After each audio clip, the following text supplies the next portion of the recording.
तुला शिकवीन चांगलाच धडा या मालिकेच्या आजच्या भागात आपण पाहणार आहोत. अधिपती भुवनेश्वरीला म्हणत असतो की मास्तरीणबाईंचं नेमकं काय सुरू आहे तेच आम्हाला कळत नाही. तर भुवनेश्वरी म्हणते की तुम्हाला काही कळत नाही, तुम्ही त्यांच्याशी बोलायला नको का, की तुम्हालाही असंच वाटते जे काही सुरू आहे त्यात आमचीच चूक आहे. त्यावर अधिपती म्हणतो की नाही आईसाहेब, उलट आम्हाला मास्तरीणबाईंचं वागणंच समजत नाहीये. आणि त्यावर भुवनेश्वरी म्हणते की त्यांच्या डोक्यात नेमकं काय सुरू आहे तेच कळत नाही, त्यांना फक्त आमच्याविषयी तुमच्या मनात आग निर्माण करायची आहे. आणि त्यावर अधिपती हसून म्हणतो की त्यांनी ज्वालामुखी जरी आणला ना तरी ते शक्य होणार नाही.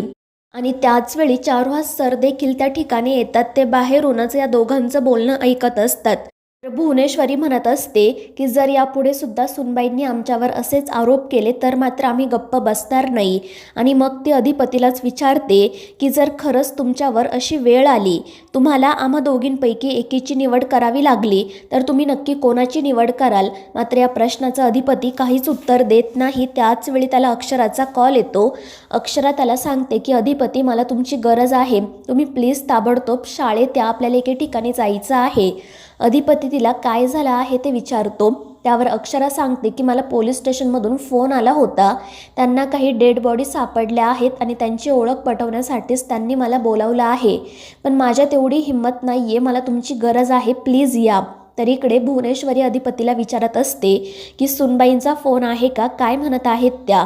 मात्र अधिपती काही उत्तर देत नाही. त्यामुळे भुवनेश्वरी म्हणते की आम्हाला काही सांगायचं नाही आहे का. त्यावर अधिपती म्हणतो की तसं नाही आहे आईसाहेब, त्या पोलीस स्टेशनमध्ये जाण्याबद्दल काहीतरी बोलत आहे.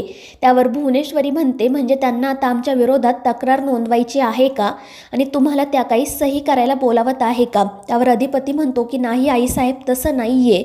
मात्र भुवनेश्वरी म्हणत असते की जर तुम्हाला जायचं असेल तर खुशाल जा, आम्ही तुम्हाला अडवणार नाही. तर इकडे अक्षरा अधिपतीला विचारत असते की सांगा ना अधिपती, तुम्हाला यायला जमेल का, माझ्यात खरंच हिंमत नाही आहे. आणि त्याच वेळी चारुहास सर आतमध्ये येत अधिपतीला म्हणतात की जा अधिपती, अक्षराला तुझी गरज आहे, नवऱ्याचं कर्तव्य पूर्ण कर.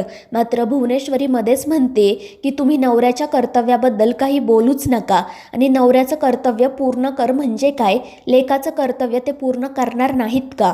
आणि तेच दोघे जण वाद घालायला सुरुवात करतात. आणि मग शेवटी अधिपती अक्षराला म्हणतो की आम्ही कामात आहे, आम्हाला तुमच्यासोबत कुठेही जायला जमणार नाही, आणि तो फोन ठेवून देतो. त्यामुळे भुवनेश्वरी खुश होते. चारुहास सर मात्र नाराज होतात. आणि मग त्यानंतर अक्षरा हिम्मत करून एकटीच पोलीस स्टेशनमध्ये जाते. इन्स्पेक्टर तिला सांगतात की 2 दिवसांपूर्वी आंबा घाटात एक ॲक्सिडेंट झाला होता, डेड बॉडीची ओळख अजून पटली नाही, पण तुम्ही आम्हाला जे फोटो दिले होते आणि जे वर्णन सांगितलं होतं त्याच वर्णनाची ती डेड बॉडी आहे, आणि त्याचसाठी आम्ही तुम्हाला इथे बोलावले. आणि मग ते कॉन्स्टेबल मानेला त्याच्या मोबाईलमध्ये जे फोटो आलेले असतात ते अक्षराला दाखवायला सांगतात. त्यामुळे अक्षरा घाबरते. ती घाबरूनच ते फोटो बघत असते. आणि मग त्यानंतर ती रडतच सांगते की नाही, हे फुलपगारे सर नाहीत. आणि मग त्यानंतर इन्स्पेक्टर तिला म्हणतात की ठीक आहे, तुम्ही काळजी करू नका, आम्ही लवकरात लवकर त्यांचा आणि त्यांच्या कुटुंबाचा शोध लावतो. आणि मग अक्षरा तेथून बाहेर पडते. ती सतत घडलेल्या प्रत्येक गोष्टीचा विचार करत असते. आणि मग त्यानंतर ती पुन्हा एकदा फुलपगारे सरांच्या घरी जाते. मात्र घराला अजूनही कुलूपच असते. आणि मग रात्री ती स्वतःच्या घरी जाते. मात्र रात्रभर तिला झोप काही लागत नाही. ती सतत फुलपगारे सरांचा आणि त्यांच्या कुटुंबाचाच विचार करत असते. दिवसभरात घडलेली प्रत्येक गोष्ट, तिने भुवनेश्वरीला दिलेलं चॅलेंज तिला आठवत असतं. ती मनाशी म्हणत असते की फुलपगारे सरांना गायब करण्यामागे मॅडमचाच हात आहे याची मला पूर्ण खात्री आहे, आणि ते मी सिद्ध करणारच. आणि मग त्यानंतर दुसऱ्या दिवशी सकाळी ती लवकरच उठते आणि देवीचं दर्शन घेण्यासाठी जाते. चारुहास सरसुद्धा त्या ठिकाणीच असतात. अक्षरा त्यांना म्हणते की बाबा, आज मला देवीच्या आशीर्वादाची खूप गरज आहे. तर चारुहास सर तिला सांगतात की अक्षरा, सावध राहा, कारण तुझी गाठ भुवनेश्वरी सोबत आहे आणि ती नीतिमत्ता पाळत नाही, त्यामुळे तू सावध राहणं खूप गरजेचं आहे. ही लढाई तुला जिंकावीच लागेल. पण अक्षरा म्हणते की बाबा मला कोणतीही लढाई जिंकायची नाही आहे, मला फक्त सत्य सगळ्यांसमोर आणायचं आहे. आणि मग ती त्यांचा आशीर्वाद घेऊन घराबाहेर पडते. तर चारुहास सर अक्षरासाठी देवीकडे प्रार्थना करतात. तर दुसरीकडे अधिपतीला जेव्हा जाग येते तेव्हा अक्षरा रूममध्ये नसते. त्याच्या लक्षात येतं की खूप उशीर झाला आहे, त्यामुळे तो पटकन उठतो आणि अक्षराला आवाज देतो. पण अक्षरा रूममध्ये नसते, त्यामुळे तो काळजीत पडतो. त्याचवेळी आजी त्या ठिकाणी येतात. त्या अधिपतीला सांगतात की सूनबाई सकाळी लवकरच घराबाहेर गेली. आणि ते ऐकून अधिपतीला आश्चर्य वाटते. आजी त्याला विचारतात की तिने तुला काही सांगितलं नाही का? त्यावर अधिपती नाही म्हणतो. आणि मग त्यानंतर आजी त्याला तयार व्हायला सांगतात आणि त्या अधिपतीसाठी चहा आणायला जातात. तर अधिपती अक्षराला कॉल करत असतो, पण ती काही त्याचा कॉल रिसीव करत नाही. आणि मग त्यानंतर भुवनेश्वरीने सांगितल्याप्रमाणे अधिपती हळदी कुंकू समारंभाची तयारी सुरू करतो. त्याने संपूर्ण घर फुलांनी सजवलेले असते आणि ती सगळी तयारी बघून भुवनेश्वरी खूपच खुश होते.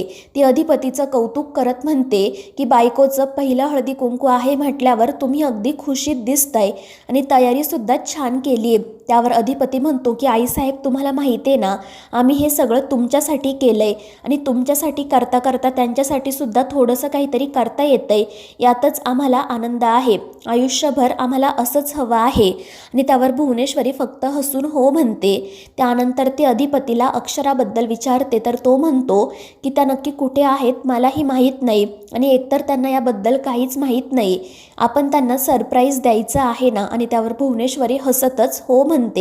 आणि मग ते अधिपतीला अक्षराला कॉल करायला सांगते. त्यामुळे अधिपती त्याच्या रूममध्ये जातो. तर हळदी कुंकू समारंभासाठी बायका येत असतात. भुवनेश्वरी, दुर्गी त्यांचं स्वागत करत असतात. तर इकडे अधिपती अक्षराला कॉल करत असतो, पण ती काही कॉल रिसीव करत नाही. दुसरीकडे अक्षरा पुन्हा एकदा फुलपगारे सरांच्या घराजवळ जाते. घराला कुलूपच असते आणि त्यानंतर तिला काल ज्या बाई भेटल्या होत्या त्या पुन्हा तिला भेटतात. अक्षरा त्यांना विचारते की काल तुम्ही मला सांगत होता ना की सरांना भेटण्यासाठी एक बाई आली होती? त्यावर ती बाई म्हणते हो, चांगली घरंदाज बाई दिसत होती ती. तर अक्षरा विचारते की जर मी तुम्हाला त्यांचा फोटो दाखवला तर तुम्ही त्यांना ओळखू शकता का? आणि त्यावर ती बाईसुद्धा हो म्हणते. आणि मग अक्षरा तिला एक फोटो दाखवते. तर त्या बाई म्हणतात की हो, ही तीच बाई होती. आणि ते ऐकून अक्षरा खुश होते. आणि मग त्यानंतर ती त्या बाईंना सांगते की माझं तुमच्याकडे अजून एक काम आहे, ते प्लीज कराल का? आणि त्यावर ती बाईसुद्धा हो म्हणते. आणि मग अक्षरा तिला ते काम सांगते आणि घरी जाण्यासाठी निघते. दुसरीकडे अधिपती काळजीत पडतो आणि भुवनेश्वरीला त्याच्या रूममध्ये बोलावून घेतो. तो भुवनेश्वरीला सांगतो की मास्तरीनबाई फोन उचलतच नाही आहेत, त्या कुठे आहेत मला काही कळत नाही. त्यावर भुवनेश्वरी म्हणते की काळजी करू नका, येतीलच त्या. आणि मग त्यानंतर अक्षरा घरी येते. ती भुवनेश्वरीला म्हणते की मॅडम, मला तुमच्याशी महत्त्वाचं बोलायचं आहे, प्लीज आतमध्ये चला. पण भुवनेश्वरी मुद्दाम म्हणते की तुम्हाला जे काय बोलायचे ते इथेच बोला. आणि मग अक्षरा त्या सगळ्या बायकांसमोरच भुवनेश्वरीला विचारते की तुम्ही स्वतःहून मान्य करताय की मी सिद्ध करू? आणि ते ऐकून भुवनेश्वरी विचारते की सुनबाई, हे काय बोलताय तुम्ही? आणि त्यावर अक्षरा म्हणते की मला पूर्ण खात्री आहे, फुलपगारे सरांना तुम्हीच राजीनामा द्यायला सांगितलं आहे आणि त्यांच्या गायब होण्यामागे सुद्धा तुमचाच हात आहे. आणि ते ऐकून घरी आलेल्या सगळ्या बायकांना धक्का बसतो. भुवनेश्वरी म्हणत असते की आम्ही जे केलंच नाही ते आम्ही मान्य करणार नाही. मात्र अक्षरा म्हणते की मॅडम, तुम्हाला मान्य करावंच लागेल, कारण आता माझ्याकडे पुरावासुद्धा आहे. तर मित्रांनो, या मालिकेच्या पुढील भागांच्या अपडेट्ससाठी आपल्या चॅनेलला सबस्क्राईब करा.